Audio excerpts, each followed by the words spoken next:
श्री प्राणनाथ प्यारे की जय। प्रीतम मेरे प्राण के आत्म के आधार, स्वमुख देना योग्य हो लीला नित्य विहार। श्री राजश्यामजी ना चरणों में कोटि कोटि दंडवत प्रेम प्रणाम। सर्व सुंदर साथ ना चरणों में कोटि कोटि प्रेम प्रणाम। सत्संग कोने सांभळવો હતો? બધાને સાંભળવો હતો? પેલા તો એને આપણે સત્સંગ આપણે બધાએ કહીએ સાંભળવો. તો સત્સંગનો મતલબ શું થાય? સત્યનો સંગ. શું કહેવાય? તો સત્યનો સંગ એટલે જ્યાં બધાય સત્સંગ થતો એમ નહીં સમજેલું, બધે સત્સંગ જ થાય છે. હું સત્ય પરમાત્માની જ્યાં વાત થતી હોય ને એને જ સત્સંગ કહેવાય, બાકી કોઈને સત્સંગ કહેવાતો નથી. તો સત્ય પરમાત્મા એક શ્રી કૃષ્ણ છે. કોણ છે? બાકી બધું માયામાં કહી દીધું. શું કહી દીધું છે? જો કોઈ મહાપુરુષોની વાતો કરતા હોય, કોઈ અન્ય લોકોની વાતો કરતા હોય, કોઈ દેવી દેવતાની વાતો કરતા હોય, હવની મતમાં હવ લોકો વાત કરતા હોય, પણ કોઈ કૃષ્ણ પરમાત્માની વાત તો કોઈ વિરલા જ કરતા હોય. નકર તો આપણે આપણા ઘરની લઈને જ બેઠા હોય ને તેમ અમે આમ દુઃખી છીએ, અમે આમ દુઃખી છીએ, આપણે બધાય એવી રીતના કરતા હોય. પણ પરમાત્માની વાત કોઈ કરી કે આપણે પરમાત્મા પાસે એવું શું કર્યું તો આપણે આ જગતમાં આવ્યા, એવી ક્યારેય આપણે વિચાર પણ કર્યો નહીં. અને આપણે એક જ વાતથી ધોતા રહી છીએ મનની બુદ્ધિની અંદર કે બસ ભગવાને મને દુઃખી કર્યા. શું કર્યા છે આપને? પણ દુઃખી નથી કર્યા, આપને સુખી કર્યા છે આ દુનિયામાં મોકલીને. પણ જાગૃત બુદ્ધિથી આપણે વિચારીને તો ખબર પડે કે પરમાત્માએ આપને કેટલું બધું સુખ આપ્યું છે આપને. કે હું તો ગળી હું દયા માહે. શું કીધું? કે હવે હું તો ગળી હું દયા માહે અને સાગર સ્વરૂપ ખીર, દયા સાગર સફર પૂર્ણ એક ટીપુ નહીં માહે નીર. તેનો મતલબ શું થાય છે? કે હવે તો હું ગળી છું દયામાં, કે એટલી દયા અંદર આવી ગઈ ને, હવે તો ગળી ગઈ. અને ગળી ગઈ ક્યાં સમાઈ ગયા? સમુદ્રમાં સમાઈ ગયા. એટલે કીધું કે સાગર સ્વરૂપ ખીર. એટલે કે મીઠાનો ગાંગડો નાખો દરિયામાં, તેમાં ભળી જાય ને આખું, ખબર પડે કે મીઠું છે કે પાણી છે, કાંઈ ખબર પડે નહીં. તો એ કે હું સાગર જેવી થઈ ગઈ. કેવી થઈ ગઈ છે? હવે સાગર થવા માટે આપણા હૃદયને ને વિશાળ કરવું પડે. શું કરવું પડે છે? આપણે ઘર પૂરતું જ વિચારીને તો કોઈ દી સાગર ન બની શકે. સાગર બનવા માટે બધાય માટે વિચાર કરવું પડે, સર્વ આત્મા માટે વિચાર કરવું પડે.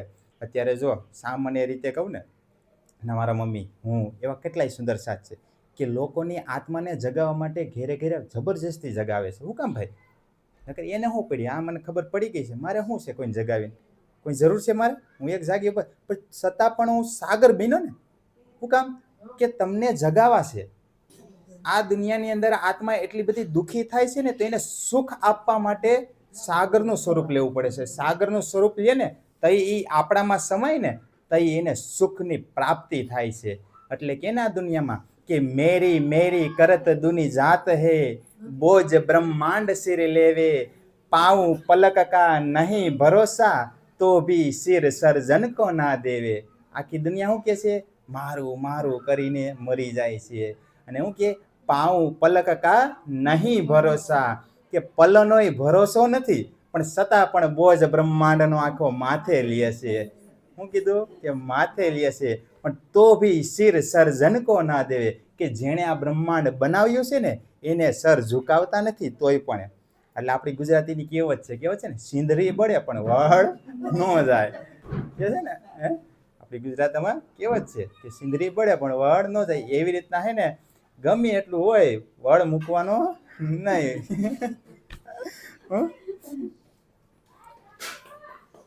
यहाँ लगे कतिब के चर्चा में न चित्त, कलमा से हासिल किया लिया मोहम्मद मत्ता इत.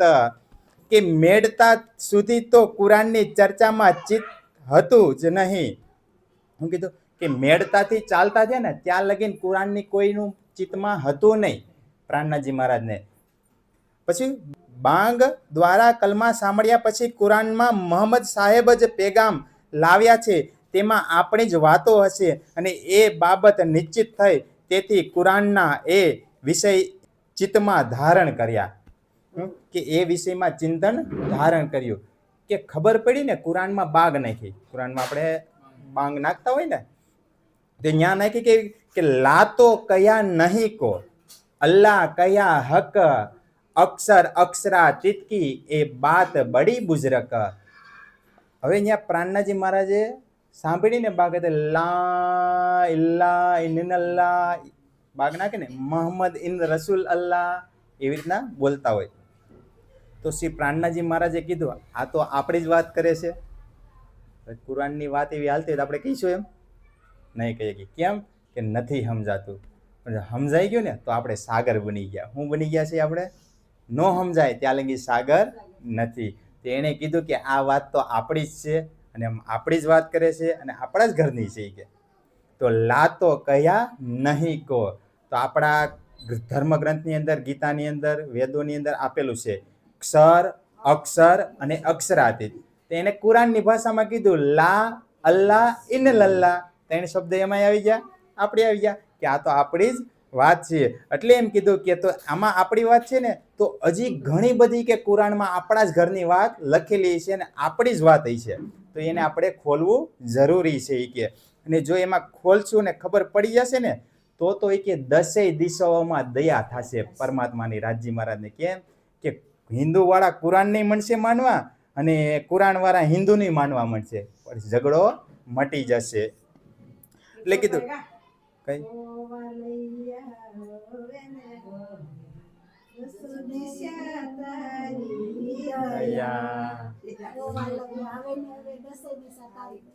હો વાલૈયા હવે 10 દિશા તમારી. હા, દયાનું પગના કે લાલ દાસ કો કહ્યા આજ એક બાત પાઈ, તબ અરજ કરી લાલ દાસ ને એ હમકો દિયો દિખાય. કે શ્રીજીએ લાલદાસજીને કહ્યું કે આજે એક નવી વાત મળી છે. અને ત્યારે લાલદાસજીએ વિનંતી કરી કે હે ધની મને પણ એ બતાવો. તો આપણે એમ કહેવાનું, કોઈ પણ વ્યક્તિ એમ કે ને આજે મને ધર્મગ્રંથની અંદર કંઈક નવીન મળ્યું તો આપણે કહેવાનું ભાઈ અમને બતાવો ને, તો અમને ખબર પડે કંઈક નવીન વાત શું છે.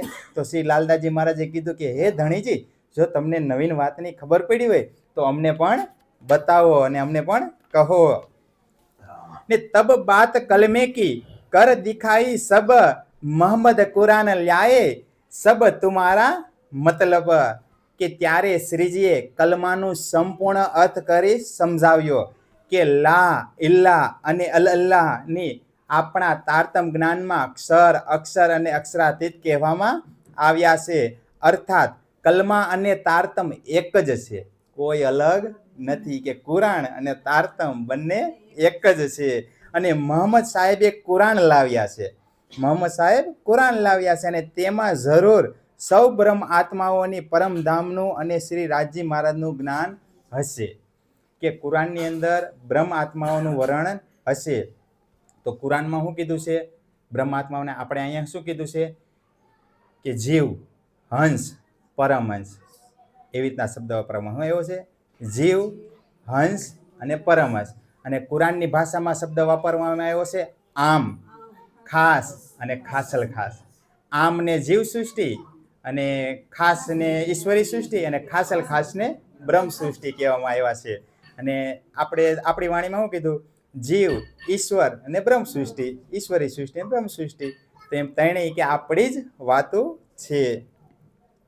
इत मोहम्मद सो मिल चले तब अहमद पाया खिताब, ઈચ્છા ઓર મોહમ્મદ મિલે મારે દજ્જાલ સિતાબ.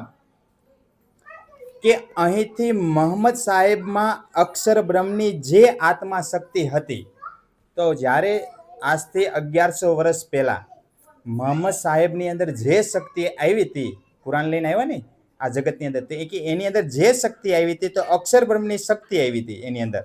અને જ્યારે શ્રીજીના પ્રવેશ ત્યારે તેમનું પૂર્ણબ્રહ્મ અક્ષરાતીતની શોભા પ્રાપ્ત થઈ. એની અંદર શોભા બેઠી તો અક્ષરાતીતની પ્રાપ્ત થઈ ને. મોહમ્મદ સાહેબની જે પણ શક્તિ ની મહામતી શ્રી પ્રાણનાથજીના હૃદયમાં આવી ગઈ છે કે. ને તારતમનું સ્વરૂપ ઈચ્છા શ્રી શ્યામાજી અને કલમાનું સ્વરૂપ મોહમ્મદ સાહેબ, એ બંને સ્વરૂપો શ્રીજીના વિરાજમાન થયા.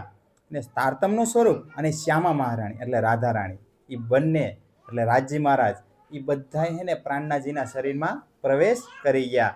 અને પછી કીધું કે વિરાજમાન થયા. અને જ્યારે પૂર્વ અને પશ્ચિમમાં ધર્મમાં પ્રવર્તમાન શરિયત અને તરીકત આધારિત વિમર્શનો દૂર થતા દજ્જાલની શક્તિ નામ શેષ કરવા કાર્ય સરળ બન્યું.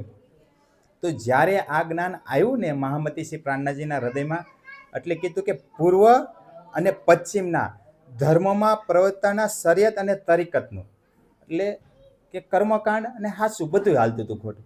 અને એક બાજુ હિન્દુનો ધર્મ અને એક બાજુ મુસલમાનનો ધર્મ ચાલતો હતો એ કે. એટલે કીધું કે તરીકત આધારિત અને વૈમનસ્ય દૂર થતા, વૈમનસ્યનો મતલબ કે વેરઝેર, વેરઝેર દૂર થતા દજ્જાલની શક્તિ નામ શેષ માટે જ રહી ગઈ. હવે જે આ જ્ઞાન સાંભળી જાય પછી એને મુસલમાન પ્રત્યે કે આપણા હિન્દુ પ્રત્યે કોઈને વેરઝેર ન થાય. એટલે એમ કીધું કે વેરઝેર મટી જશે એ કે. ने अब लड़ाई करने को जाए पास सुल्तान इनको प्रथम दावत करे ए ल्याए ईमान કે હવે ઔરંગઝેબ બાદશાહ કે જે પોતાની કુરાનમાં જ્ઞાતા સમજે છે અને તેને પ્રથમ જાગૃત બુદ્ધિના તારતમ જ્ઞાનથી સંગળી હકીકત પહેચાન કરવામાં આવે તો પહેચાન થતાની સાથે તે ઈમાન લાવશે. હવે ઔરંગઝેબ રાજા અને બાદશાહ કે જે પોતાને કુરાનનો જ્ઞાતા માને છે, એ કે મને જેટલી કુરાનમાં ખબર પડે એટલે કોઈને નહીં પડતી, ઔરંગઝેબ રાજા એવું સમજે છે એ કે. અને તેને પ્રથમ જાગૃત બુદ્ધિ કે આપણે આપવી પડશે. તો એને એટલી બધી કુરાનમાં ખબર પડતી હોય તો આપણે એને જ્ઞાન આપશું ને તો તે તરત તે જાગી જશે અને ઈમાન લાવશે. ઈમાન એટલે વિશ્વાસ. ને શ્રી દેવચંદ્રજીને કહી થી આયે સકુમાર અને શાકુંડલ તબ ખેલ દેખે પીછે ફીરે પહોંચે પરવરદિગાર, કે આ વાત ધણી શ્રી દેવચંદ્રે પણ કહી હતી. શ્રી પ્રાણનાજી મહારાજ જ્યારે દેવચંદ્રજી મહારાજ પાસે હતા ને ત્યારે કીધું હતું દેવચંદ્રજી મહારાજે કે શાકુંડલ અને શાકુમારને બે આત્માને ખાસ કરીને જગાવવાની છે. એ જાગશે તો જ બધી આત્મા જાગશે, નકર નહીં જાગે એ કે. અને એને કીધું કે શાકુંડલ અને કે ધણીના ચરણોમાં આવી જશે ત્યારે બ્રહ્મ સૃષ્ટિ પોતાના ધામ વિશેષ પર જશે. એ કે તૈજી ધામ જઈ શકશે, નકર ન જઈ શકે. એનું કારણ શું કામ એવું કીધું ખબર? કે અત્યારે જો હું જ્ઞાન આપી કે બધાને લાગી જવાનું નહીં. એટલે એમ કીધું કે જે લેવાવાળી છે ને આ બે સખી જ થઈ ગઈ, એ બેમાંથી એકને તો જાગવું જ પડશે. જો એ એક જાગી જાય છે ને તો જ એ કે આખા દુનિયામાં એ સંદેશો ફેલાવી શકશે. એની દ્વારા જ થવાનું છે કાર્ય, બીજા દ્વારા નહીં થઈ શકે. એટલે એમ કીધું કે જે શાસન કરવાવાળા હોય ને એને હોપવું પડે. જેને પાસે એવી ધીરજ હોય, સંતોષ હોય, શીલ હોય, દયા હોય, બધું હોય ને એ આ ધર્મને ફેલાવી ગયા. બધા ન ફેલાવી ગયા. નકર તો હું કે બીકના મારે બેઠા રહીએ કે નહીં, આપણે શું છે એ કે આપણે કે બોજો લીધો છે પરમાત્મા પાસે જેને જવું એ જાય, નકર કાંઈ નહીં થાય છે કે નહીં. આપણા બધાના વિચાર આવા જ હોય છે. પણ આપણે ક્યારેય એવો વિચાર નહીં કરવાનો. એક પણ આત્મા જાગે ને એટલે ધન્ય ધન્ય આપણે. અને ફરજિયાત આ જ્ઞાન જેને મળ્યું ને એને છૂટી, જેને સંભળાવું ને સંભળાવવાની કોશિશ કરવાની અને સંભળાવીને જાગૃત કરવાની કોશિશ કરે. અને કદાચ જો ન જાગે એમ હોય ને તો એને એમ કહેવાનું કે શ્રી પ્રાણનાજી સિરિયલ આવે છે યુટ્યુબની અંદર, તે જોઈ લો.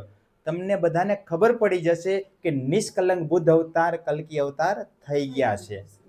એને સિરિયલ બતાવી દે, આપણે નથી સમજાવી શકતા તો એને કહી દો ને ભાઈ તમે તો સિરિયલ જોઈ લો, એટલે તમને ઓટોમેટિક ખબર પડી જશે. એટલે કે અહીં કીધું ને હો વાલૈયા હવે ન હવે દસો દિશા તારી દયા, કીધું ને બેન હમણાં. એટલે એ ગુણ તારા કેમ વિસરે મુજથી અખંડ બ્રહ્માંડ થયા, કે હવે તો વાલા કે દસેય દિશામાં તમારી જ દયા છે અને આ મુજથી અખંડ બ્રહ્માંડ થયા. તો અખંડ બ્રહ્માંડ કેમ થાય? કે આપણે ખુદ સત્ય જ્ઞાનને લઈને તો જ બ્રહ્માંડ અખંડ થાય, નકર ન થાય. અખંડનો મતલબ કે લોકોની બે દ્રષ્ટિ હોય. કેવી હોય? એક બાહ્ય દ્રષ્ટિ અને એક ભીતરની દ્રષ્ટિ. ઝાઝા ભાગીની દ્રષ્ટિ બાહ્ય દ્રષ્ટિ જ હોય વ્યક્તિની, ભીતરની દ્રષ્ટિ ન હોય. તો એક આ બ્રહ્માંડ છે અને આ શરીર છે ને એ બ્રહ્માંડ છે. તો બંને અખંડ થાય, નથી થતા એમ નહીં. પેલા આને તો અખંડ કરી, બહાર તો ઓટોમેટિક અખંડ થઈ જશે. શું થઈ જશે? અને આપણી દ્રષ્ટિ કેવી છે? બહાર અખંડ કરવાની કોશિશ કરી છે. કેની કરી છે? ભીતરની કરતા જ નથી અખંડ. પણ આપણે કોઈ દી એવો વિચાર કર્યો કે ભીતરનો અખંડ કરી લઈશું ને એટલે બહારનું તો ઓટોમેટિક જ થઈ જવાનું છે. એટલે આ બધું સમજવા જેવું છે. હું શું કામ કે જ્યારે શ્રી કૃષ્ણ પરમાત્મા આ ધરતી ઉપર આ જ્ઞાન લઈને આવ્યો ને મહામતી પ્રાણના સ્વામી, તો એણે એક જ સમજવાની કોશિશ કરી. જાગ્યા તો ઘણાય 313 આત્મા જગાવી હતી ને, પણ માથે કોણે લીધું? પ્રાણનાજીએ લીધું. ભલે કહેવામાં એમાં આવે કે એની દ્વારા જ વાણી ઉતરવાની હતી, પણ હું એમ કહું છું જાગવામાં આપણે કરવું તો પડશે ને ભાઈ, મારે જાગવું છે. ને તો 313 હુઈ જાય, એમ આપણે હુઈ જઈશું પાછા. હવે સાચું કહેજો બધાય કે 15 દીએ વારો આવે કે ન આવે સત્સંગનો. હવે આપણા મન બધાયના માયામાં કેવા પોરવાઈ ગયેલા રહીએ, અને અહીંયા આવી એટલે આપણે એકદમ શાંત મન, અને બધાયના મન ક્યાં વયા જાય? શ્રી કૃષ્ણ પરમાત્મા પાસે. તો દુનિયામાં તો એમ કહે હતા કે તપસ્યા કરવી જોઈએ ને, તપસ્યા કરવી જોઈએ. તો આ પણ એક તપસ્યા છે. શું છે? કઈ રીતે તપસ્યા? જો તપસ્યા કરીને તોય મન શ્રી કૃષ્ણ પરમાત્મા પાસે જ લગાવવાનું હોય. ક્યાં લગાવવાનું હોય? લીલા દ્રષ્ટિગોચર કરવાની હોય.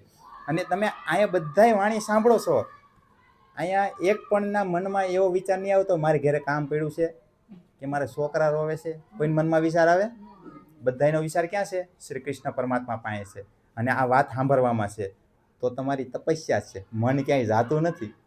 હું આને કીધી છે તપસ્યા. કેને કીધું? એટલે શ્રી રાજજી મહારાજે કીધું ને કે ચર્ચા સાંભળજો દિન ને રાત. હું કામ એમ કીધું?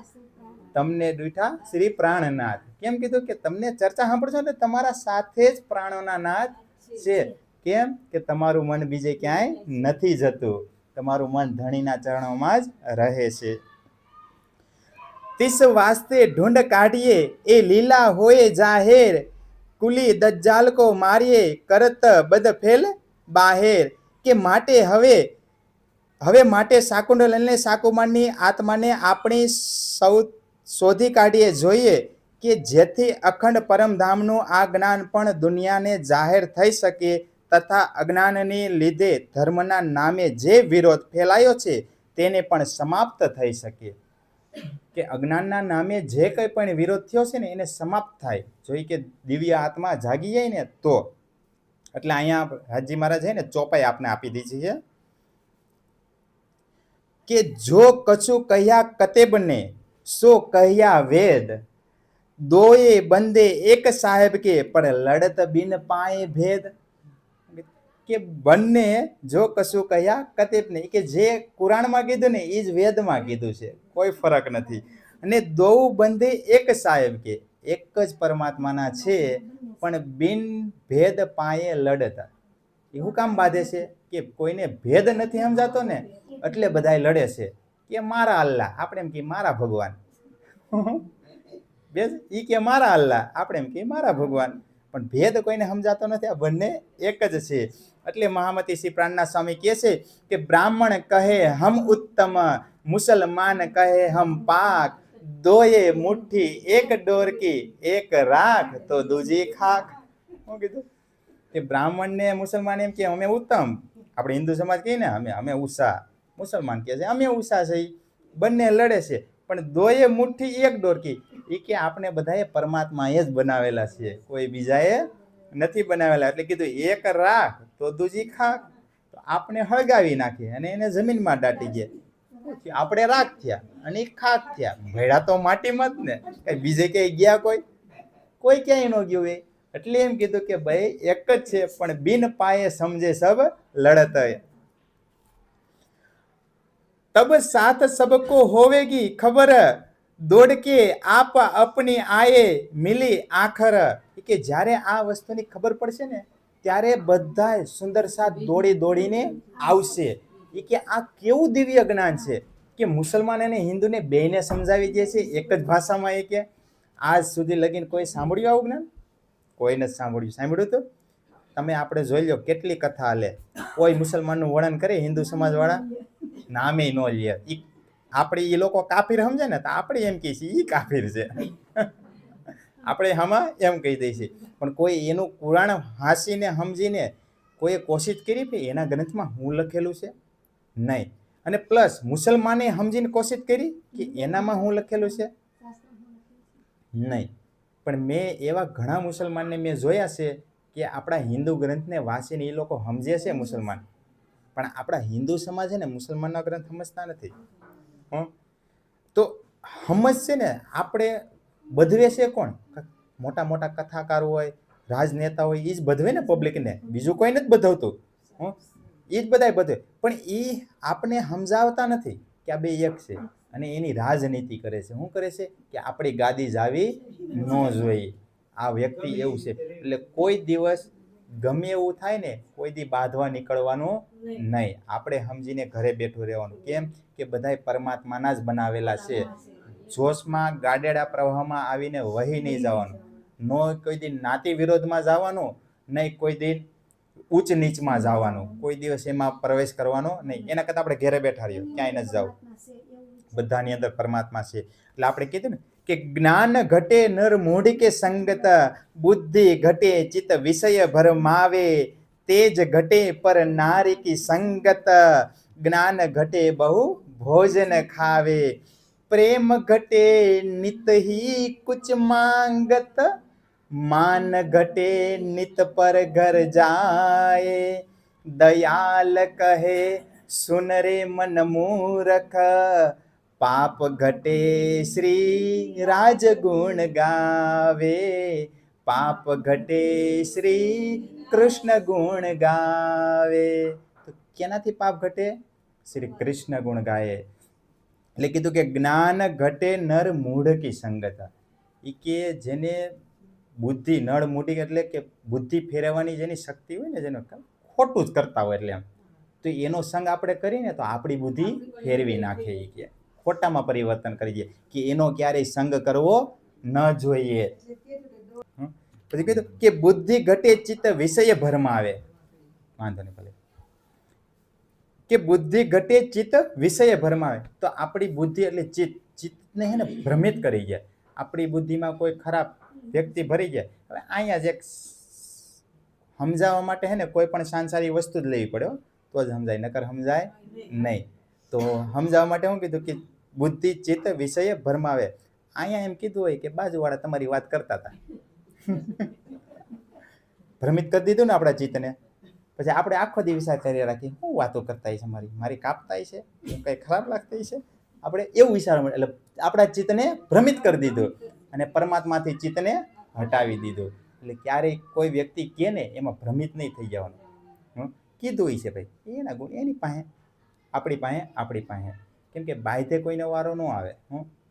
અને કીધું હોય ને તો એટલું યાદ રાખવાનું, કાને સાંભળ્યું હોય ને તો જ કહેવાનું, નકર કોઈ દી કોઈને કહેવા નહીં જવાનું. ને તેજ ઘટે પર નારી કી સંગત. એ કે જો બીજા સ્ત્રી કે પુરુષ બીજાનો સંગ કરે ને, પતિ પત્ની હોય કે કોઈ પણ હોય, એવા બીજા સંગ સાથે જાય તો એનું તેજ ઘટે, બુદ્ધિ ભ્રમિત થઈ જાય. આ અત્યારની દુનિયામાં હે ને પ્રેમ કરીને હાલ્યા જાય, પણ એને કહેવાય વેમ. એના કરતાં 2 વીઘાના ઘઉં કરવાના. હું કીધું કે ખાવા થાય થોડાક, પણ પ્રેમ ન કરાય. એ કેમ કે આ દુનિયાનો પ્રેમ છે ને એ ખોટો છે. એ ભ્રમિત કરવા વાળો છે. એને પ્રેમ ન કહેવાય, એને વેમ કહેવાય. શું કહેવાય છે? એને મોહ થઈ ગયો છે. શું થઈ ગયો છે? પ્રેમ નથી થયો. જેને પ્રેમ થાય ને એને એક રસ થઈ જાય. કેવા થઈ જાય છે? અને અહીંયા એક રસ થાય છે. હું તો અહીંયા બધાને વાત કરું કે હું મારી ઘરવાળીને બહુ પ્રેમ કરું. આ કોઈ ખોટું ન લગાડતો, સમજવા જેવી વાત છે. કોઈ કે મારી ઘરવાળીને હું બહુ પ્રેમ કરું, કોઈ કે મારા ઘરવાળા, હું કહું એ મરી જાય તો તમે ભેગા કેમ નથી મરી જતા? ખોટી વાત છે. જો પ્રેમ કરતા હોત તો તમે એને એક પલે તો રહી શકવા જોઈએ. એટલે આપણે ખોટું કહીએ છીએ અમે તમને પ્રેમ કરીએ છીએ. આપણે હે ને બંધનમાં બાંધીને રાખીએ એવું કઈ હું આપણે, પણ હકીકતમાં પ્રેમ નથી કરતા. હમણાં એક ટાણું ખાવાનું ન બનાવ્યું હોય ને તો ખબર પડે પ્રેમ છે કે નથી. તો પતિદેવ એમ કહે છે આપણે, લાઈને હું એક રસોઈ બનાવી દઉં, તમે આરામ કરો, મોકલી દે તારી માને, એમ ન કે? હા, અને પતિદેવ એક દી કામે ન ગયા હોય તો આવા નવા ઘેર જ બેઠા રહ્યા છે કે કાંઈ કરી નથી દેતા. કે ન કે એને પ્રેમ ન કહેવાય. આ બધાના ઘરની વાત છે. એવું નથી મારી ઘરે તમારી ઘરે બધાની ઘરે આવી ઘટના બની જ ગયેલી હોય તો જ ખબર પડે. અને બીજી એક વાત સમજાવું કે પરિક્રમા, આ દુનિયામાં હે ને બધા પરિક્રમા જ કરે છે. પરિક્રમાનો મતલબ ગોળ ચક્કર. જો બ્રહ્માંડ છે એ ગોળ ચક્કર લગાવે, આપણી લોહીની ઇન્દ્રિયો છે ને એ ગોળ ચક્કર લગાવે, અંદર ફરી લોહી રક્ત ફરે ને ચક્કર જ લગાવે છે. પછી તમારા વિચાર મારા વિચાર હે ને એ ખરખા જ હાલે છે, કોઈ ફરક નથી હાલતા. પણ આ તો એકબીજા કોઈ કહેતા નથી ને, એટલે એને એમ છે કે આને કંઈક વધારે ખબર પડે છે, પણ બધાને ઘરમાં એક ખરખું જ હાલે, ગોળ જ હાલે છે, એમાંથી કોઈ પાયામાંથી છટકી નથી જાતું. પણ આપણે આપણી જાતને એમ માની કે મને બહુ વધારે ખબર પડે છે, પણ કોઈને કાંઈ વધારે ખબર પડતી નથી. ખબર કોને વધારે પડે? જે પરમાત્મામાં ચિત્ત થયા ને એને વધારે ખબર પડે, બાકી કોઈને ખબર પડતી નથી. તો કેમાં ચિત્ત થવાનું? પરમાત્મામાં. અને જેને પરમાત્માનું જ્ઞાન થયું ને એને જ કહેવાય વધારે ખબર પડી, બાકી તો કોને કહેવાય? તમે બધા કામમાં જાઓ તો હું કામમાં જાવ જ છું ને, ચક્કર જ હાલ્યું ને. તમે બધા જમો છો તો હું જમું જ છું ને. કોઈના ઘરમાં નવીન છે અને તમે બાંધો છો તો અમે બાંધી જ છીએ ને ઘેરે. હે, એક જ હરખું ચક્કર હાલે છે ને, કોઈ ફરક હાલે છે? હે, તમે બંગલા બનાવો તો હું બંગલા બનાવું છું. તમે બધા છોકરા પરણાવો છે, મારા મમ્મી પપ્પા છોકરા પરણાવે છે. ચક્કર બધાયનું એક જ હાલે છે, કોઈનું ફરક હાલતું નથી. તો આ ચક્કરમાંથી બહાર નીકળવાનું છે. શું નીકળવાનું છે? એટલે કીધું આ બ્રહ્માંડ ફોડીને ઉપર જાઓ. મહામતી પ્રાણના સમય એવું કીધું. એટલે કબીર સાહેબ કહે કે કણ કણ મેં હોતા તો પીસતા ના કોઈ, ઘટ ઘટ મેં હોતા તો મરતા ના કોઈ, બ્રહ્માંડ में होता तो देखता सब कोई, पिंड ब्रह्मांड से न्यारा सोई साहेब है हमारा. એમ કે આ બ્રહ્માંડથી પરે ગોતવાની કોશિશ કરશો ને તો જ તમને પરમાત્માની ખબર પડશે. આનંદ બ્રહ્માંડમાં રહેશો તો બધા એક ચક્કર જ કાઢે છે, તો તમને કઈ ખબર નહીં પડે. જ્યાં લગીન આદિનારાયણની શક્તિ કામ કરે છે ને ત્યાં લગીન આ ચક્કર જ હાલે છે. શું હાલે છે? બધાય. જેમ કે આ દુનિયામાં સૌથી મોટા બ્રહ્મા વિષ્ણુ મહેશને માને કે નહીં માને? તો એમાં જ્યારે સતી હંસોયાજી, સતી હંસોયા માતા, બધાની કથાની ખબર છે કે બાળક બનાવી દીધા બ્રહ્મા વિષ્ણુ મહેશને.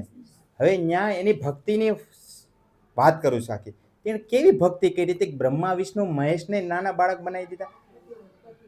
પ્રતિવતા. તો એ કઈ પ્રતિવતા? આ પતિને ભીજાતા? પરમાત્મા પતિને ભીજાતા. કોને ભીજાતા? પણ આ તો વાણી નો ઉતરી.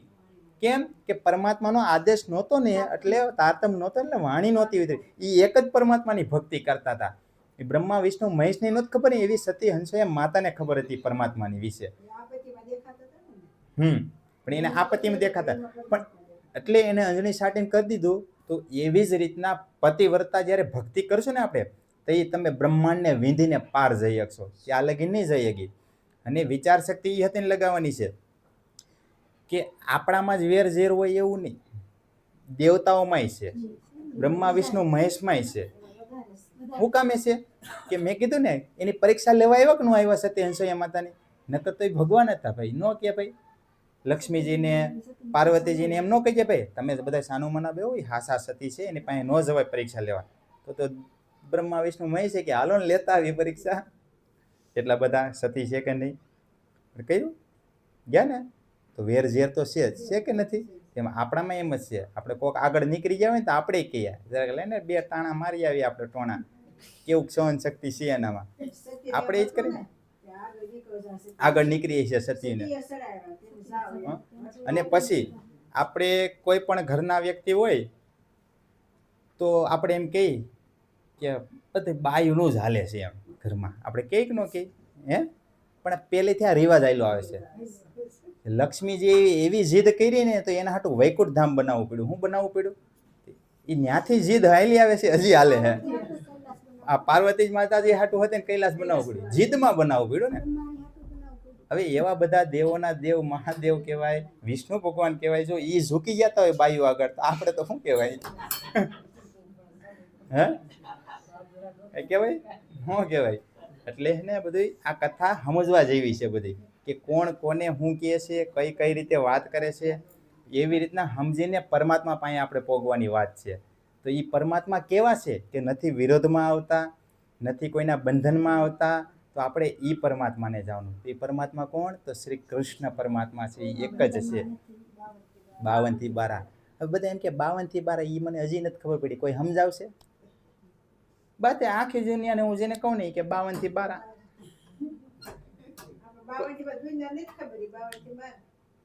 કોઈ સમજાવી કે મને 52 થી 12 કેમ કે? કેની ઉપમા લીધી છે 52 થી 12?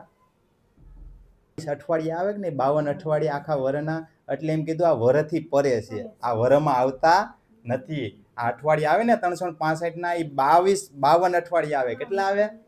ત્યારે 52 અઠવાડિયા થાય ને તો એ આખું એક વર થાય. શું થાય? એટલે એમ કીધું કે 52 થી 12 છે, એટલે એમાં એ બંધનમાં આવે ને આ 12 મહિનાના. ગમે એટલા વ્રત કરો, ગમે એટલા જપ કરો, આ મહિના આપણે કરીને વ્રત જપ કરી, આ વારી કે રામધમ જયંતિ આવે, હનુમાન જયંતિ આવે, ઓલે માતાજીની જયંતિ આવે, બધાની જયંતિ મનાવે ને, એટલે એમ કીધું કે આમાં આવતા નથી. 52 થી 12 છે. શું કીધું છે? સમજાણું તો આજ લગીન કોઈ નહોતું સમજાણું. એટલે કીધું કે 52 થી 12 છે. એટલે કીધું કે હું સન્મંડ જાણી બાર ઉઘાડું, આપવાને સુખ સત, ખીજી વઢી હસીને તમારા ફરી ફરી વાળું છું હું ચિત્ત. કે આટલું બધું હું કેમ તમને સમજાવું છું? કે તમને મારા સંબંધ છે પરમાત્મા સાથેનો, અને આપણો બધાનો સંબંધ છે, એટલા માટે હું તમારા ફરી ફરીને ખીજાઈને હસીને રીઝાઈને કઈ હું રીઝાઈ હતી ને જાય પછી જાગી જાઉં ને, કઈક નહીં સમજો તો હું ખીજાઈ નહીં કહે, અને કઈક હું તમને હસીને પણ કહે ભાઈ ચાલો ને આપણે પરમાત્મા પાસે, આપણા ધણી, આપણા પ્રિયતમ આત્માના માલિક આપણી વાટ જોઈ રહ્યા છે. હવે હાલો અહીંયા રહેવા જેવું નથી. એટલે આપણે બધાના ચિત્તને ફરી ફરી વાળું છું હું ચિત્ત. એટલે કીધું હું કેટલી વાર કહું છું, કેટલી પ્રેમની વાત કરું છું, કેટલા દ્રષ્ટાંત આપું છું, અને કઈ રીતે અલગ અલગ વિધિ રીતે હું તમને સમજાવવાની કોશિશ કરું છું. એટલે કીધું તમારા ફરી ફરી વાળું છું ચિત્ત. એટલે અહીંયા એ ધામ કેવું છે આપણે કીધું હોય તો, એટલે અહીંયા આપણે શ્લોક આપી દીધો શ્રીમદ ભાગવતનો. કેનો આપી દીધો? કે પૂર્ણમદઃ પૂર્ણમિદં પૂર્ણાત્મ પૂર્ણમુદચ્યતે પૂર્ણસ્ય પૂર્ણમાદાય પૂર્ણમેવાવશિષ્યતે. આ શ્લોકમાં ખબર પડી હું કીધું? નહીં. હું હવે આ શ્લોકનું માધ્યમ એમ કહે છે કે એનું ધામ, એની લીલા, એનું નામ સંપૂર્ણ રીતે બધું પૂર્ણ જ છે. એમાંથી પૂર્ણમાંથી પૂર્ણ કંઈક કાઢી લ્યો ને તોય પૂર્ણ જ રહે, અને એમાં કંઈક ભેળવી ગયું ને તોય પૂર્ણ જ રહે. એમાં કંઈ વધતુંય નથી અને ઘટતુંય નથી. એટલે કીધું પૂર્ણ મદઃ પૂર્ણમિદં પૂર્ણાત્મ પૂર્ણ મુદચ્યતે પૂર્ણસ્ય પૂર્ણમાદાય પૂર્ણમેવાવશિષ્યતે. તો આ રીતનું આપણું ધામ છે, લીલા છે, બધી વસ્તુ છે. અને આ સંસારની અંદર એક વસ્તુ ખાસ બધાના મન શુદ્ધ કરી દઉં. શ્લોક છે સંસ્કૃતનો. કેનો છે? સંસ્કૃતનો. તો આ દુનિયામાં કોઈ કથાકાર કે કોઈ પણ વ્યક્તિ આવીને તમને એમ કે સંસ્કૃત આવડવું જ જોઈએ, તો તમારે કહેવાનું કે વાંધો નહીં, તમને સંસ્કૃત તમને આવડવું જોઈએ ને તો અમને સમજાવજો જોઈએ સંસ્કૃતમાં જ. શું કરજો? તમે જો હું શ્લોક બોલ્યો હવે તો મારે તમને સંસ્કૃતમાં સમજાવવો પડે ને, તો તમે સમજત આ શ્લોકમાં જ નથી ખબર પડતી હું બોલ્યો એ, તો હું તમને સંસ્કૃતમાં સમજાવત તો સમજ પડત. તો મારે તમારા ફરી ફરી વાળું ચિત્ત, તો મારે તમારા ચિત્તને વાળવા હોય તો કઈ રીતે વાળવા? તો મારે તમને તમારી ભાષામાં જ સમજાવવા પડે. કેમાં સમજાવવા પડે? સંસ્કૃત ભાષા ન હાલે. કે જેવા સમયે જેવા યુગે જે ભાષા હાલતી હોય ને એ ભાષામાં જ સમજાવવા પડે. પછી કોઈ એમ કે તમને સંસ્કૃત આવડતું હોય તો જ તમને ભગવાન મળે, એ ખોટી વાત, એ જરૂરી નથી. એટલે મહામતી પ્રાણના સ્વામીએ કીધું કે હું આપણા પ્રેમની ભાષામાં હું તમને સમજાવું. એટલે આ ગુજરાતી ભાષા હિન્દી ભાષામાં આવ્યું. કે હું સંસ્કૃતમાં કહું તો કોઈને ન ખબર પડે, એ સમય ગયો સંસ્કૃત કહેવાનો. હવે તો આપણે આપણી ભાષામાં કહેવાનું છે. એટલે કોઈ એમ બુદ્ધિમાં એવું રાખવું નહીં કે સંસ્કૃત આવડતું હોય તો જ આપણે પરમાત્મા મળશે. આપને આપણી દિલની ભાષા આવડતી છે ને તો જ પરમાત્મા મળશે, નકર નહીં મળે. કંઠે ગમે એટલું કરી લ્યો, કાંઈ કામનું નથી. પણ આપણે કહીએ ને, મારી મમ્મી પેલા કહેતા, મને વાત કરતા, ખાલી એક ગોવાલણ કે કૃષ્ણ નામ લેતા ભવસાગર તળી જાય.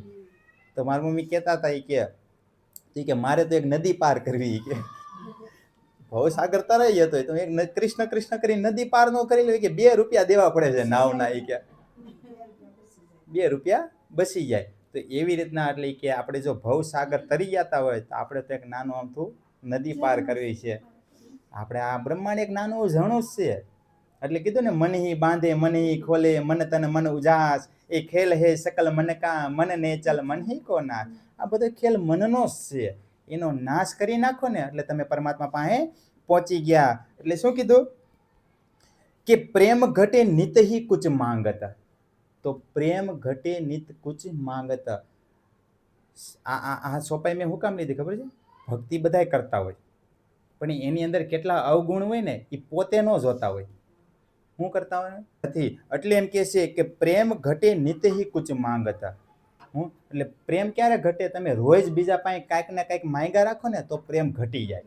એટલે કોઈ દિવસ કોઈ પાસે માગવું નહીં. કોકને દઈ દીધું હોય ને તો પાછું લેવાની કોશિશ ન કરવી, જાઓ છૂટું. પણ માગશો તો પ્રેમ ઘટી જશે. અને જીવનની સારતા એ છે કે જેમ બને ને, આપણે બંધનમાં કેમ બંધાઈ જાય કે ના પાડતા શીખવાની. હું શીખવાની?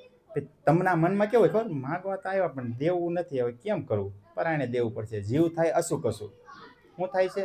આ બધાના દિલની વાત ખોલું છું કે બધાના દિલમાં આવું હાલતું હોય પણ કઈ શકતા નથી. તો એને શું કરવાનું? ના પાડતા શીખો.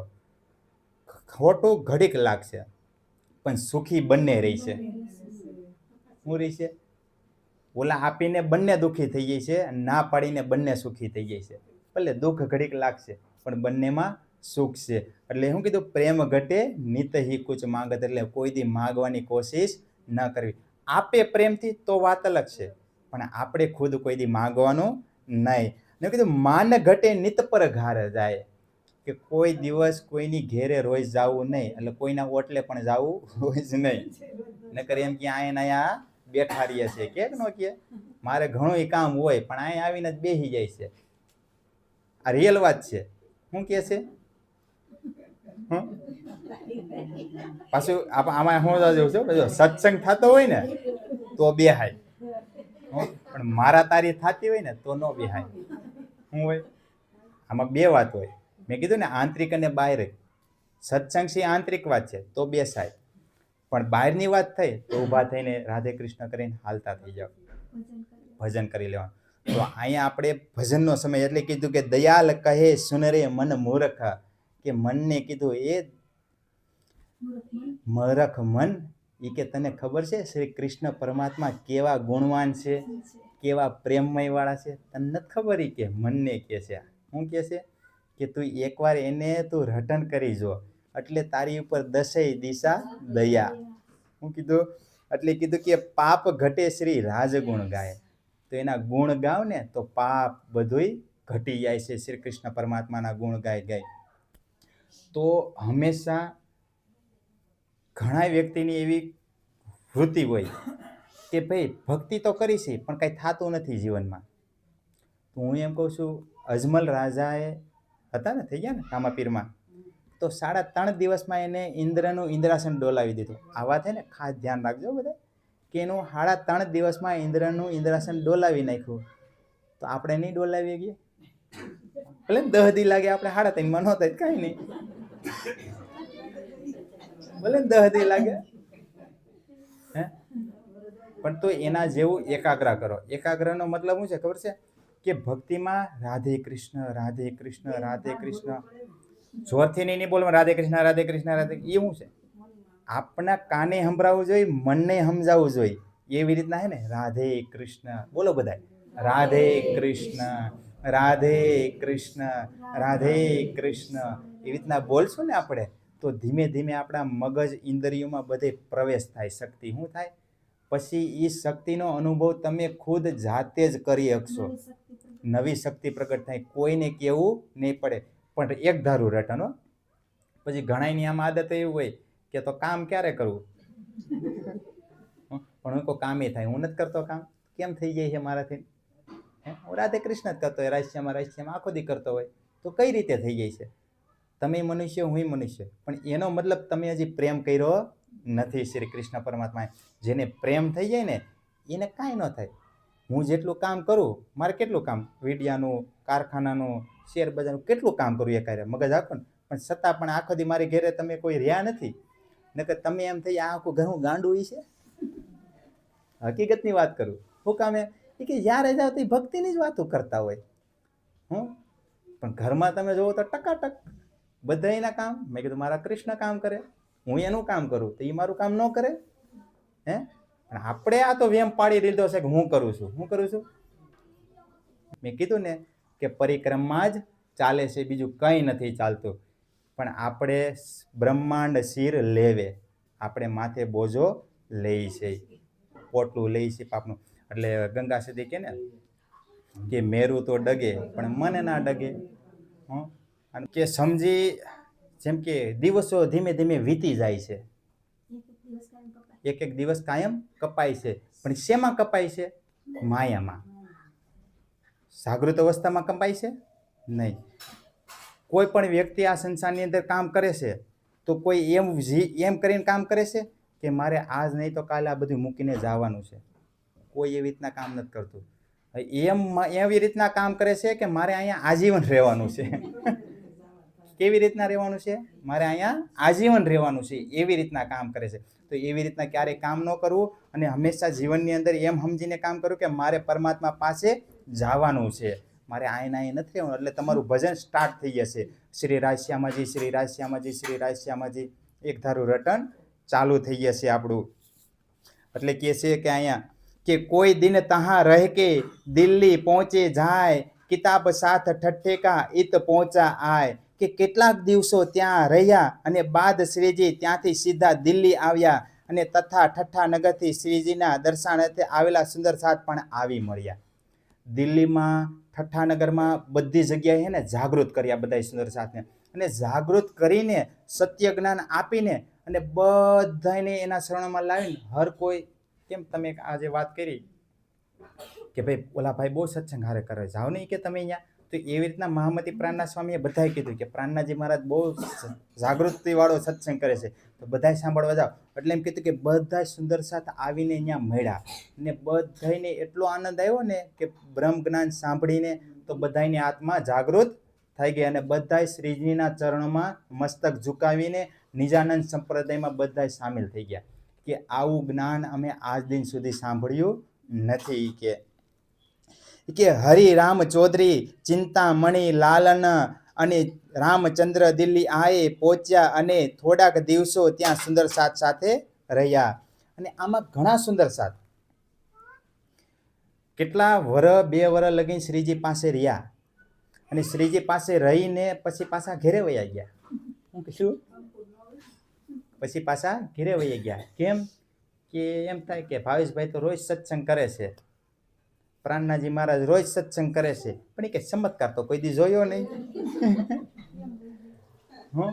આ કાંઈ એમને કાંઈ નવીન જોવો તો મળતું નથી. આખો દી કે કૃષ્ણ કૃષ્ણ કરે હતી કે આ તો અમે ઘેરે કરતા હતા, નહોતા કરતા. ત્યાં શું થતું હતું? માયાનું કામ થતું હતું. ત્યાં ચમત્કાર નહોતા થતા, પણ અહીંયા ચમત્કાર હાટુથી આવ્યા હતા, પણ એ થયા નહીં. 2 વર્ષ રહ્યા તોય કે આ કાંઈ કે આ પરમાત્મા હોય નહીં. તો આપણે કોને મસ્તક ઝુકાવી છે? ચમત્કારને કોઈ દિવસ મસ્તક નહીં ઝુકાવવાનું, જ્ઞાનને મસ્તક ઝુકાવવાનું. કોને ઝુકાવવાનું છે? કે જેની પાસે જાગૃત બુદ્ધિ હોય, જેની પાસે ઉચ્ચમાં ઊંચું જ્ઞાન હોય, ત્યાં મસ્તક ઝુકાવો. આપણે જીવનમાં હે ને કોઈ 5 રૂપિયા, 10 રૂપિયા કે 100 રૂપિયા, એટલે લાખો રૂપિયાની વાત કરું છું, કે કોઈ આપણે આપી જાય ને એ મહત્વની વસ્તુ નથી. પણ કોઈક આપણે સારી સલાહ આપી જાય ને તો આપણું જીવન બદલી જાય. બદલી જાય કે નથી બદલી જતો? પૈસાથી જીવન બદલે નહીં, સારી સલાહથી જીવન બદલે. તો પૈસા મહત્વ નથી, સારું જ્ઞાન મહત્વ છે. શું છે? તો જ્ઞાન જેના જીવનમાં આવ્યું ને તો જ આપણું જીવન પરિવર્તન થાય છે, નકર નથી થતું. અને 100 રૂપિયા કોકને ઉછીના આપ્યા હોય કે 1000 આપ્યા હોય, માની લો ને, તો એને આપણે ન આપ્યા હોય પછી આમાં વાળા વ્યક્તિએ, એટલે આપણે એવા ક્રોધે ભરાણા હોય, એ 1000 રૂપિયા મને આપતા નથી, હસોડી એમ થાય આને મારવા માંડી, એવું અંદરથી હૃદયમાંથી થાય. આપણે આવતા ન હોય ને અને ઉપર જતા ફોન કરતા ફોન ન ઉપાડતા હોય, તો આપણા મનની વૃત્તિ એવી મંડે થવા. ખાલી 1000 રૂપિયા, હું કહું 1000 રૂપિયા તો હે ને અડધા ટકમાં કમાઈ લઈ. કેટલા ટકમાં કમાઈ લઈ 1000 રૂપિયા? પણ આ જીવની કોઈ કિંમત જ નથી થતી. એ વર્ષોથી એમનું હળે છે અંદર પડ્યું. એને કોઈ ધ્યાન દીધું જ નહીં. જેની કિંમત નથી થતી એનું ધ્યાન દીધું જ નહીં. ઓલા 1000 રૂપિયા હાટુથી રોજ ફોન કરે છે. આ સમજવા જેવી વાત છે. શું છે? અત્યારે હું આ બધાને બોલે કહું છું, આ મજાક જેવી વાત લાગે આમ. શું કામે બધાને હાસ્ય જેવું થાય કે ન થાય, પણ આ હે ને બહુ ગંભીર વાત છે. શું છે આ વાત? ઊંડેથી વિચાર કરીને તો આપણે આખી જિંદગી બીજા માથે જ ઢોરી છે. એ બધું હું ઢોરી છે કે મને ઓલા આમ ન કરી દીધું, મને તેમ ન કરી, પણ આપણા જીવની વાત કોઈએ કરી જ નહીં કે આ જીવ ક્યાંથી આવ્યો, કેવી રીતના આવ્યો, આ પરમાત્માને ક્યાંથી મળ્યું. શ્રી દેવચંદ્રજી મહારાજને 11 વર્ષની ઉંમરમાં થયું હતું કે હું કોણ, આ ઈત ક્યો કર, કહા હે મેરા વતન, નાર તું કોણ ખસમ કી, ડટકર કહો વચન. રાજી મહારાજે કીધું કે તમે કોણ છો? એને એવો પ્રશ્ન છે, હું કોણ છું, હું ક્યાંથી આવી છું. આપણે કોઈ દિવસ એવો વિચાર નથી થયો. જિંદગી વહી ગઈ છે, આપણે શું કહી દઈએ કે ભાઈ જ્યાંથી આવ્યો અહીંયાથી પાછા વયા જઈશું, મળશું તો. પણ હકીકતમાં શું છે કે જીવતા જ જાણવાનું છે, મર્યા પછી કોઈ નથી જાણી શકતું. કેમ? ભરત રાજાની કથા આપણે ઘણા ઋષિ મુનિઓની કથા આવેલી મેં જોયેલી છે, સાંભળેલી છે કે ખાલી એની આખી જિંદગી ભક્તિ કરી હોય, પણ આખી જિંદગી ભક્તિ કરતા કરતા ખાલી એક જીવ બીજામાં પ્રવેશ થાય ને, જીવતા જ હોય કે મને આ વધારે ખાવાનું ભાવે છે, મને આ બહુ પ્રિય લાગે છે, સીધી યોની અગલી યોની એમાં પ્રવેશ થઈ જાય છે. આખી જિંદગી ભક્તિ ઉપર પાણી ફેરવી દીધું. શું કરી દીધું એને? જળ ભરતની કથા આવે, એવા કેટલાયની કથા આવે છે. એ બનીને બોળમાં બેસે છે. એટલે કહું છું કે ભક્તિ કરવી તો નિષ્કામ કરવી. કેવી કરવી છે? કામ બધું કરો પણ મન પ્રભુમાં લગાવીને. મારે છે ને બધું મૂકીને જવાનું જ છે, એક રાખવાનું જ છે મનમાં. એટલે તમારો કોઈ દિવસ ક્યાંય જીવ અટકશે નહીં. મારે બધું છોડીને જવાનું છે, કરું છું ભલે, મારે બધું છોડીને જવાનું છે. એટલે રાશ્યામાં રાશ્યામાં રાશ્યામાં આપણું સદાયને માટે જીવન રહેશે. અને ઘણી બધી કથા સાંભળી ને, એટલે આ વસ્તુમાં ને સમજવા જેવી છે વાત કે નારદજી અને ઇન્દ્રજી, હમણાં મેં કીધું ને અજમલ રાજાનું ઇન્દ્રાસન ડોલવા માંડ્યું, તો બધાએ કથા તો લાગત સાંભળેલી છે, પણ આ વિષય ઉપર કોઈ વિચાર નહીં કર્યો હોય. જરા કંઈ કથા સાંભળેલી તો નારદજી અને ઇન્દ્રજી, રાજા દેવતાઓના ઇન્દ્ર કોણ? રાજા ઇન્દ્ર છે. અને નારદ છે એને શું કીધું છે? મન કીધું છે. શું કીધું છે? નારદને મન કીધું છે. તો તમે કોઈ પણ ઋષિની, કોઈ પણ ભગવાનની ગમે એની સ્ટોરી તમે સાંભળશો ને કથા, તેમાં ઇન્દ્ર અને નારદ એનું પાત્ર હશે જ. બેમાંથી એકનું પાત્ર, ત્યાંથી જ કથા શરૂ થાય, ત્યાંથી જ પૂરી થાય. તો કોઈ દી એવો વિચાર કર્યો કે ભાઈ એવું કેમ આવે છે દર ખેલે? હર કોઈ ઘણાય કથાઓ લખી ને, કેટલાય ઋષિ મુનિઓએ લખી દીધું, ઇતિહાસ લખી દીધો, પણ આ બે હોય જ. પણ કોઈ વિચાર કર્યો કોઈ દી? ખાલી આપણે સાંભળી ગયા શાંતિથી. મેં દર ખેલે વિચાર કરું, હા બે આવે જ, આ બે છે કોણ? તો ઇન્દ્ર છે ને એ આપણો અહંકાર છે. શું છે? રાજા બનીને બેઠો છે, હું શું કરીને એમ કરીને બેઠો છે. અને નારદજી છે ને આપણું મન છે, જ્યાં આવે ત્યાં ભ્રમણ કરે છે ને વારે વારે સમજાવ્યા રાખે. ભ્રમણ કરતા કરતા જાને પ્રભુના શરણે બધાને ભજવે. નારદજી ભગવાન આપણે જોઈએ ઘણાને પરમાત્મા એ ભેટો કરાવે ને, તો એમ કઈક ઠેકાણે હે ને કોઈક મળે હારો વ્યક્તિ, તો કે એ મન ક્યાં ભટકશો, પ્રભુ પાસે જા કે ને. તો આ બે વ્યક્તિ કથા એની છે. કોની છે? ઠેઠ લગીનની અહંકારની અને મનની. અહંકાર છે ઇન્દ્ર છે અને મન છે એ નારદ છે. અને એ વિષ્ણુ ભગવાનનું મન છે. શું છે? નારદ છે ને ઈ છે. તો આ બે ની જ કથા છે. આજ લગી કોઈ સાંભળ્યું? કથા બહુ સાંભળી હે. અને દર ખેલે આપણે કઈ નકર દેવતાઓનો ઇન્દ્ર હોય, બધા દેવતાઓનો ઇન્દ્ર હોય. હવે ઇન્દ્ર ક્યારે બનાવવામાં, રાજા ક્યારે બનાવવામાં? એનોમાં પાત્ર હોય ક્યારે કેવું તઈ રાજા બનાવવામાં આવે ને. હવે તો દેવતા આપણે બધા દેવતાઓની ભક્તિ કરી છે ને, હવે એનો રાજા ઇન્દ્ર હોય તો આપણે ઇન્દ્રની ભક્તિ ન કરવી પડે? દેવતાઓની થોડી કરાય. પણ હવે એ તો અહંકારમાં ડૂબેલો, જ્યાં જો અહીંયા આમ ખરાબ કામ કરતા હોય. શાસ્ત્રમાં એવા વર્ણન છે ઇન્દ્રનું બહુ ખરાબ કામ છે. તેને તો કામ કેવું ખરાબ? શું કામ કીધું? તો અહંકાર હોય ને એ ખરાબ કરાવે કામ. શું કરાવે? તો આ ઇન્દ્રી છે ને એ દેવતા કીધા છે. એને શું કીધા છે? આપણી પગ, હાથ, પગ બધા ઇન્દ્ર હે ને એને દેવતા કીધા છે. તો એનો રાજા કોણ? તો અહંકાર. હું અહંકાર આવ્યો એટલે હાથ ને આ બધું કામ માંડ્યા કરવા. આદેશ આપ્યો ને દેવતાઓને, જાઓ આમ કરી આવો બધું. આવી રીતના આ બધું કાર્ય ચાલે છે. તો અહંકારને આપણી ભીતર દબીને રાખવાનો. તો કેવી રીતના દબીને રહીએ? તો કહેવાનું કે આપણે જ્યારે સવારમાં ભોજન કરી સાંજે ભોજન કરી, બપોરે ભોજન કરી, તો એમાં આપણે પ્રભુને શું જમાડી છે? શું જમાડ્યા? તમને જમાડતા કોઈ પ્રભુને? શું જમાડો તમે? હે? પણ હું શાક, રોટલી, છાશ, પૂરી એવું બધું જમાડતા હોય ને આપણે. હે? પણ કોઈ દી કોઈ એમ કીધું કે ચાલો પ્રભુ આજે મેં મારી થાળીમાં હે ને અહંકાર રાખ્યો, બુદ્ધિ રાખી, મન રાખ્યું, આનો તમે ભોગ ગ્રહણ કરો. એવું જમાડતા શીખી જાવ. હવે બધુંય લઈ લી છે, પણ આપણે પૂરી શાક જ જમાડ્યા, અહંકાર આપણી પાસે રહેવા દીધો. તમે શાક પૂરી ખાઓ. શું કીધું? એટલે જમવા ટાણે હે ને અહંકાર મૂકવાનો, વારે વારે કહેવાનું, હે પ્રાણ પ્રિયતમ, હે આત્માના માલિક, હું તમારી અર્ધાંગની છું. હું તમારી જો અર્ધાંગની હોય તો એની પત્નીનું ધ્યાન એને રાખવું પડે કે ન રાખવું પડે? તો રાખવું પડે. તો અહંકાર મારી અંદર આવે ને ઝટ હટાવો. શું કહેવાનું છે? મારે નથી જોતો, તરત હટાવીને મને તમારા ચરણોમાં લઈ લ્યો. તો આપણે બધાને શું કહેવાનું? મને તમારા ચરણોમાં લઈ લ્યો, એવી રીતના કહેવાનું છે. તો અહીંયા વાણીને વિરામ આપવું. તો શ્રી રાજ શ્યામાજી, શ્રી રાજ શ્યામાજી, શ્રી રાજ શ્યામાજી, શ્રી રાજ શ્યામાજી, શ્રી રાજ શ્યામાજી, શ્રી રાજ શ્યામાજી, શ્રી રાજ શ્યામાજી, શ્રી રાજ શ્યામાજી, શ્રી રાજ શ્યામાજી, શ્રી રાજ શ્યામાજી,